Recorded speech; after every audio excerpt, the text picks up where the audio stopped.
From a hot chef to hot puppy fashion, and the Montreal designer with quite the loyal celeb following. Hi, I'm Elle Woods, and this is Breezer Woods. Celebrities love showing off their four-legged companions, and Canadian designer Judy Koenig makes Doggy Couture fit for an A-lister's pooch. It came from my little dog, Chloe. It was love at first sight, and I dreamt of a collection of everything from head to toe. Eva Longoria, Felicity Huffman, and Nicolette Sheridan all love Chloe for their pups and themselves. The Desperate Housewives, they all bought stuff for them and their pets, matching necklaces for them and matching collars for their dogs. From Wisteria Lane to the beachfront, OC glam girl Misha Barton is also a client and shares her canine style.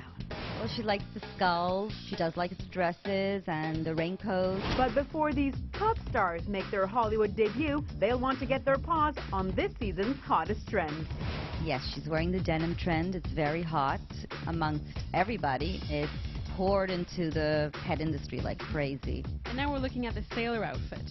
It's trendy because it looks very much like an adult outfit. And a lot of people want their male dogs to be dressed up, not only the female dogs. We're looking at the wife beater and the camouflage pants. All the fashion houses are doing it for people, and we're doing it for the dogs. They're comfortable, made to fit, and it's cool. Thanks, Sophie. Hitting the racks with Zach. Coming up.